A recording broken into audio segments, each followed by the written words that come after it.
তো 2023 চনৰ আজি কোনটো আছিলে নেক্সটটো 3 নম্বৰ দেখিছিলো নেকি না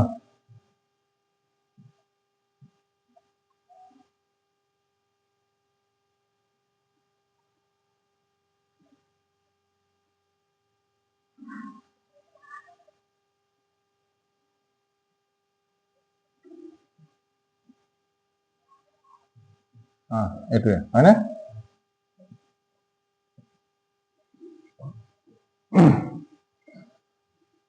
কৰ্ণৰ উজালৰ দৈৰ্ঘ্য কিমান কৈছে 8 সেন্টিমিটাৰ আৰু 4 সেন্টিমিটাৰ হলে কালি কিমান হ'ব এইটো নম্বৰ কিমান দিয়া আছে জানা 1 নম্বৰ দিয়া আছে গতিকে এইবিলাকত বেছি সময় খৰচ কৰিব নালাগে 3 নম্বৰ 1 ফৰ্মুলা লিখিবা কালি ইয়াত এইখিনি কৰিব লাগিব দেই ইয়াত যিখিনি দিয়া আছে বাকিখিনি কৰা আগৰখিনি এমচিকিউ আছিলে 1 2 3 4 এই সৰি এবিসিডি এটা কৰিব লাগিব গতিকে কৰোঁতে কেনেকৈ কৰিব অলপ সাৱধান কালি কিমান হ'বগে half into d1 into d2 ইয়াত দিয়ে কি বুজায় কৰ্ণ বুজায় হাফ d1 কিমান কৈছে 8 আৰু d2 কিমান কৈছে 4 তো 2 নে 8 কিমান যাব 4 4 সেকেন্ড কিমান হৈ গ'ল 16 সেন্টিমিটাৰ আছে নহয় তোমালোকে বৰ্গ সেন্টিমিটাৰ লিখি দিবা বুজি পাইছা না বৰ্গ সেন্টিমিটাৰটো লিখিব লাগিব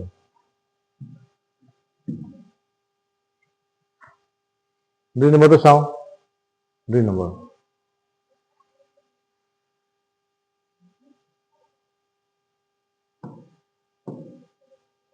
কালাৰটো অকণ বেলেগ লৈ লওঁ কি লওঁ সদায় একেটা কালাৰ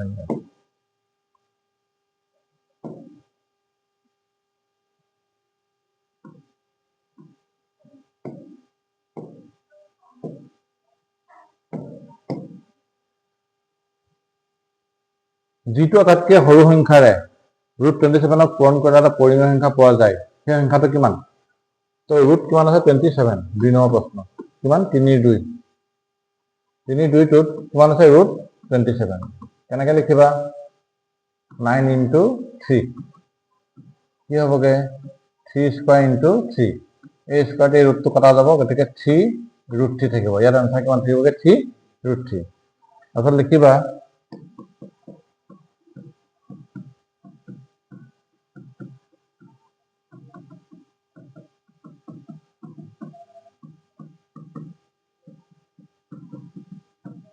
পূৰণ কৰিবলগীয়া সৰু সংখ্যাটো হ'ল কি হ'বগে মোৰ ওচৰত √3 হ'বগে হ'ল √3 ইয়াত কৰি দেখাই দিব টকা বলে 3 √3 ইনটু √3 ইজ ইকুৱেল টু কিমান হ'ব 3 √3 স্কয়াৰ √3 কেইটা আছে দুটা এতিয়াটো কটা কটি যাব কিমান হ'ব 3 3 যা 3 3 কিমান থাকিবগে 9 থাকিব অৰ্থাৎ এটা পৰিমেয় সংখ্যা হৈ গ'ল কিমান পূৰণ কৰিবলগীয়া আছে তাৰ কাৰণে √3 হৈছে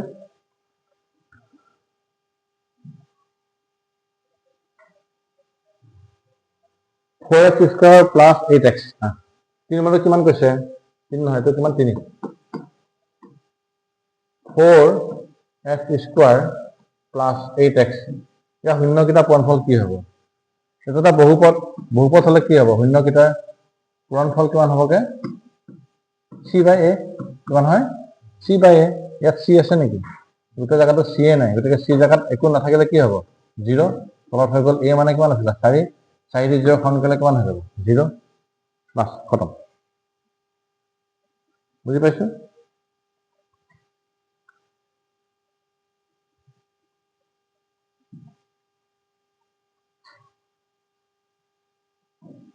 যদি এটা বহুপদৰ px ৰ মাত্ৰা n হয় তাহলে বহুপদটোৰ শূন্য সংখ্যা কিমান হ'ব বহুপদটোৰ শূন্য সংখ্যা কিমান হ'ব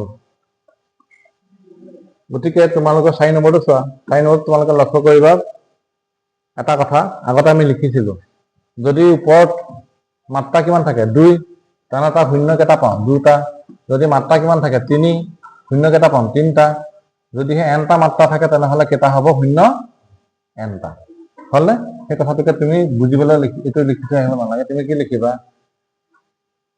4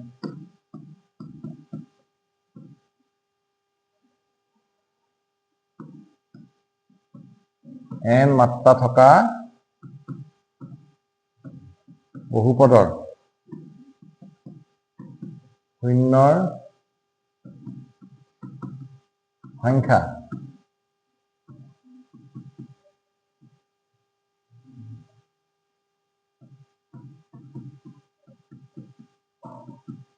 সৰ্বাধিক nটা হ'ব। সৰ্বাধিক কেইটা হ'ব? nটা।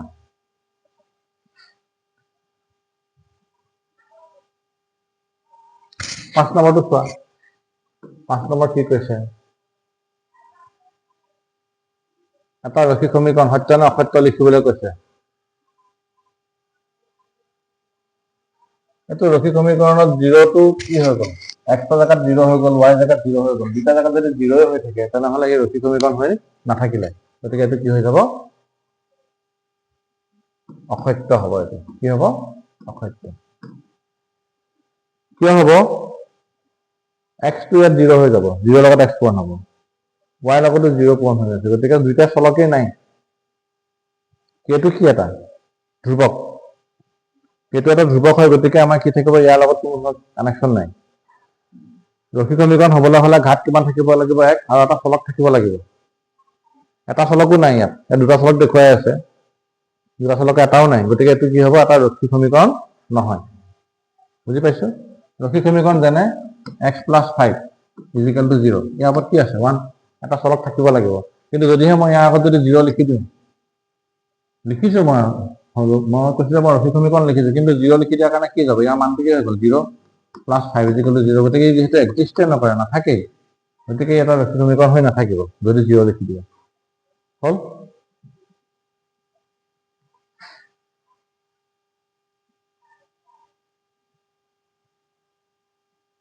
এই সমীকৰণৰ সমাধানৰ সংখ্যা নিৰ্ণয় কৰা। আচ্ছা, এইটো কাৰণে তুমি কি বুজি ল'ব লাগিব? x - 4y + 6 = কিমান হৈ গ'ল? 0। আৰু 3x - 12y + 18 = কিয় 0? আমি a1/a2 b1/b2 c1/c2 আমি উলিয়াই লওঁ। যিহেতু কৰিব লাগিব, তোমালোকে এনেকৈ লিখি ল'লা। তাৰপিছত a1/a2 লিখি দিলা। a1/a2 কিমান পালা? x জেগাত কিমান পাইছা? 1। ইয়াৰ জেগাত কিমান পাইছা? 3। হ'ল? b1/b2 লিখা। b1/b2 কিমান পাবা? -4। তলত কিমান পাবা? -12। y জেগাত কি আছে? -4। y জেগাত কি আছে? এইটো সহগ কি আছে? -12। তো 4 দিয়ে যদি কাটা, 4 দিয়ে কেইবাৰ যাব? এবাৰ। 4 দিয়ে কেইবাৰ যাব? 3বাৰ। তাৰমানে ইয়াত এনসাৰ কিমান পালো? এইটোৱে। c1/c2 ওপৰত কিমান আছে? 6। তলত কিমান আছে? 18। 6 দিয়ে কেইবাৰ যাব? 6 × 3 = 18। কিমান পালো?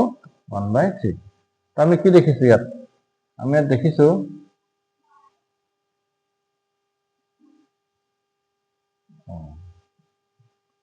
a1/a2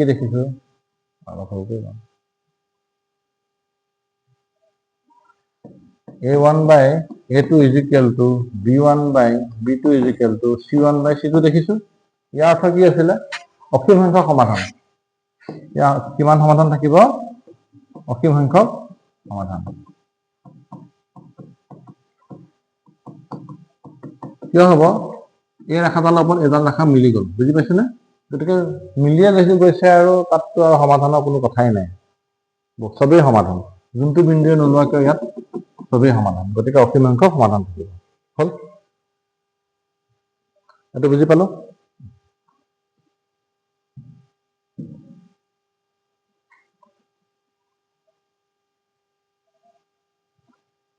7 নম্বৰ কি কৈছে? x² + px + q সমীকৰণটোৰ মূল দুটা বাস্তৱ আৰু অসমান হোৱাৰ চৰ্তটো কি? x² + px + q। হ'ল? ইয়াতে আমি কি লিখিম? ফৰ্মুলা কি জানো? b² - 4ac বাস্তৱ আৰু অসমান কি হ'ব লাগিব? ইয়াতকে শূন্যতকে ডাঙৰ হ'ব লাগিব। গতিকে ইয়াতে b কিমান আছে? এইটো কাৰ লগত কম্পেয়াৰ কৰিবা? x² + bx + c হৈছে। ইয়াতে a মানে কিমান হৈ গ'ল? 1। b মানে কিমান হৈ গ'ল? p হৈছে। আৰু c মানে কিমান হৈ গ'ল? q। তো b² জেগাত কিমান হ'বগে? p² -4। a মানে কিমান হৈ গ'ল? 1। c মানে কিমান হৈ গ'ল? q। তো p² - 4q > 0।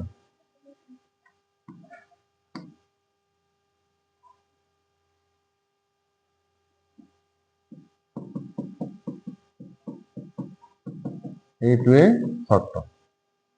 যদি এইটো এটা বহুপদ দিয়া আছে, সমীকৰণ দিয়া আছে, ইয়াৰ মূল দুটা বাস্তৱ আৰু বাস্তৱ আৰু অসমান হ'বলৈ হ'লে তাৰ চৰ্ত কি হ'লে পি স্কয়াৰ মাইনাছ 4q শূন্যতকে ডাঙৰ হৈছে।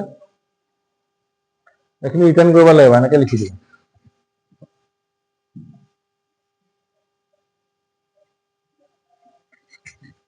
কিমানতম পদটো 50 থাকিব সুধিছে।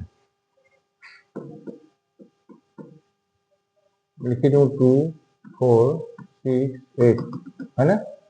ইয়াতে a কিমান হ'বগে? a কিমান হ'বগে? 2। d কিমান হ'বগে? d 4 - 2 কিমান হ'বগে? 2।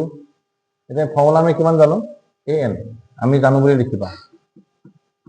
নিলিখিলেও একো নাই, কাৰণ 1 নম্বৰহে আছেতো। 1 নম্বৰহে আছেতো, বহুত বেছি এক্সপ্লেনেশ্যনৰ প্ৰয়োজন নাই। আমি জানো an = a + n - 1 কিমান হ'বগে? d। an পদটো দিয়া আছে কিমান? 50। an মানে কিমান হৈ গ'ল? 50 প্লাস a মানে কিমান হৈ গ'ল? a মানে কিমান হৈ গ'ল? 2 প্লাস n - 1 d মানে কিমান আছিলে? 2। এইটো দুইটো এফালে আহিব মাইনাস হৈ যাব, গতিকে ডাইৰেক্ট 48 হ'ল। 48 কিমান থাকিবগে? n - 1 কিমান থাকিলে? 2। 48 ৰ তলত কিমান আহিলে? 2। 2 তে কাটি দিয়া। 2 দুগুণ 4, 4 দুগুণ 8 কিমান থাকিলে ইয়াতে? n - 1 1টো এফালে লৈ আহিলে কিমান হ'ব? 25। অৰ্থাৎ 25 নম্বৰ পদটোৱে কি হৈ যাব? ইয়াৰ 50 হ'ব। ইয়াত আমি গৈ থাকিলে 25 নম্বৰ পদটো কিমান হৈ যাব? 50 হৈ গ'ল। কৰি দেখুৱাব লাগিব হা।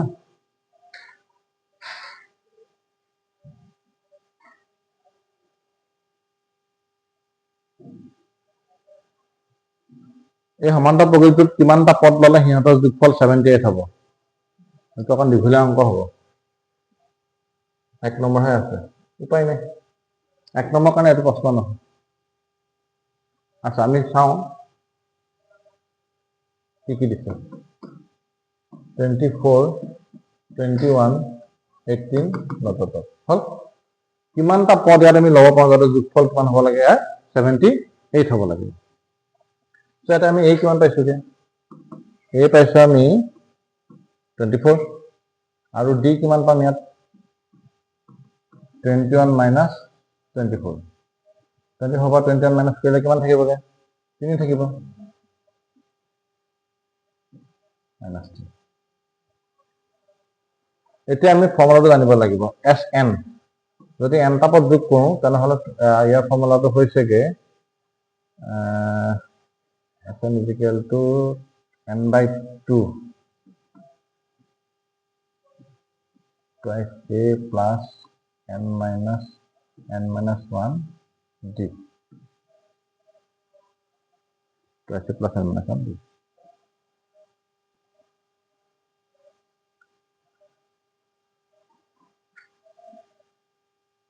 যোগফল কিমান পাইছিলা আমাৰ? 78। যোগ কৰিলে কিমান পাবা তুমি? 78। n/2 ইয়াতে থাকক। twice a plus n minus 1 d। a মানে কিমান আছিলে? 24। মই ডাইৰেক্ট কৰিছোঁ।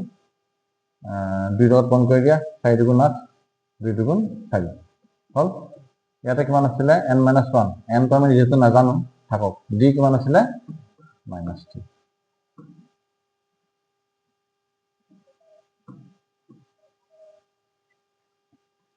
দ্বিতীয় ফালে লৈ আহা। 78 × 2 এইটো পূৰণ কৰি দিয়া। কিমান হ'বগে? 48। এইটো পূৰণ হৈ আছে হা।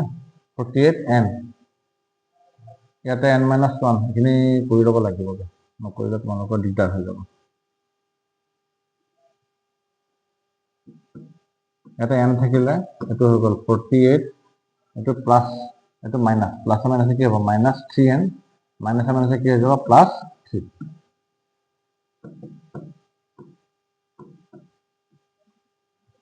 48 নহ'ব, ইয়াতে কিমান হ'বগে? 48 + 3 কিমান হৈ যাবগে? 51 -3n মাল্টিপ্লাই কৰি দিলে কিমান হ'বগে? 51n - 3n²। এটা মাল্টিপ্লাই কৰি দিবা। 8 × 16 6 = 1, 8 × 14 কিমান হ'বগে? 15 হয়নে? তাৰপিছত কিমান হ'বগে? 156। 3 দি যায় নেকি? 6 এক 3 দি হৰণ যাব। গোটেইখিনি আমি 3 দি হৰণ কৰিলে আমাৰ কিমান হ'বগে এইটো হ'বগে n স্কয়াৰ 51 যদি তুমি 3 দি হৰণ কৰি দিয়া কিমান পাবাগে 3 গুণ 3 21 3 7 গুণ 21 কিমান হ'ল 17 এক নম্বৰ 79 ইয়াকো যদি 3 দি হৰণ কৰি দিয়া 3 5 গুণ 15 3 2 গুণ 6 কিমান পাবাগে 56 তো এতিয়া আমাৰ অলপ সৰু হৈ আহিলে এইখিনি জায়গাখিনি এক্সট্ৰাকে কৰিবা হা এতিয়া এটাকে ফালে লৈ আহো n স্কয়াৰ minus 78 71x 56 নিকলে কি হৈ গল 0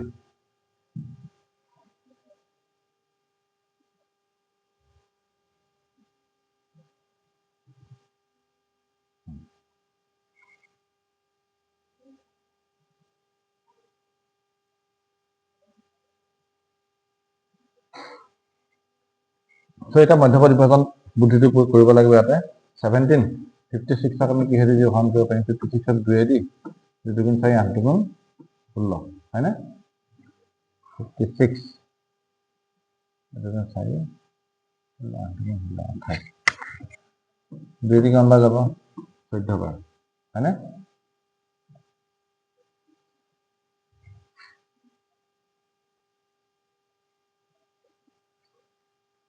তো এইখিনি জায়গাত অকমান ভুল হৈ আছে 56 হ'ব নালাগিছিল বেছিকৈ মহাসংখ্যক 156 is equal to 52 আসলে 52 তো কিমান হ'বগে n স্কয়াৰ এটা আহিলা প্লাসত আহি গল এটো এফালে আহিলা মাইনাস 17n এটো প্লাস 52 is equal to কিমান হৈ গল 0 তো আমি 52 ডিভাইড কৰি চাও 2 দি যাব 2 গুণ 4 12 2 গুণ 12 একে হৈ যাব 13 2 দি যাব 2 দি গলে 2 গুণ 2 3 গুণ 6 13 আছে মৌলিক সংখ্যা আৰু হল না যায় হ'ব তো 2 গুণ আমি কিমান পাম 4 13 আৰু 4 যোগ কৰিলে আমি কিমান পাম 17 তো আমাৰ মিলি গল n স্কয়াৰ মাইনাস 17 জায়গাত আমি কিমান লিখিব পাৰিম 13 plus 4n plus 52 is equal to কিমান হৈ গল 0 so n square minus 13n minus 4n plus 52 is equal to কিমান হৈ গল 0 ইয়াতে n কমন লোৱা ইয়াত n কমন ললে n minus 13 থাকি যাব ইয়াতে কি কমন আহিব 4 কমন আহিব 4 কমন আহিলে কিমান থাকিব লাগিব n minus 13 হৈছে তো এটা minus 4n minus minus plus 52 equal to কিমান হৈ গল 0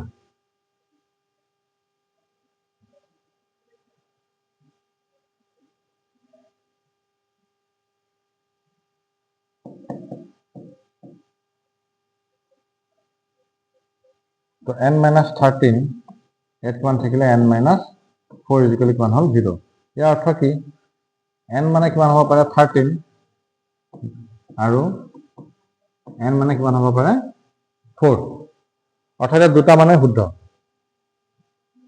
যেহেতু এটো লাহে লাহে কমি গৈছে প্ৰথম চাৰিটা যোগ কৰিলে মই 78 পাম এটো লাহে লাহে কমি যাব প্লাসত বেছি হ'ব মাইনাসত বেছি হ'ব হেতে মিলালেও লাষ্টত গলে 13 নম্বৰ পদটো আমি 78 পাম অৰ্থাৎ ইয়াত দুবাৰ ওলাব বুজি পাইছো 78 টো আমি দুই ধৰণে পাম কিমান কি কমি গৈছে 3 কা কমি গৈছে ন 18 বা 3 কমি গলে কিমান থাকিবগে 15 হয়নে এত কিমান আহি যাব 15 আহি যাব তো প্লাস যোগ কৰিছ পাই যাবা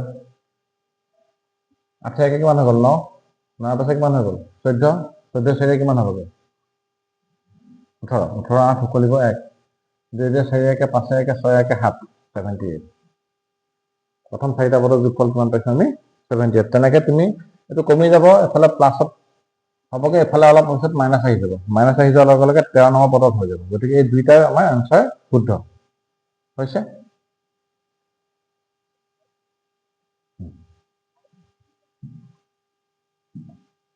তো আমাৰ নেক্সট স্টেপত আমি 4 নম্বৰ খিনি কৰিম হ'ব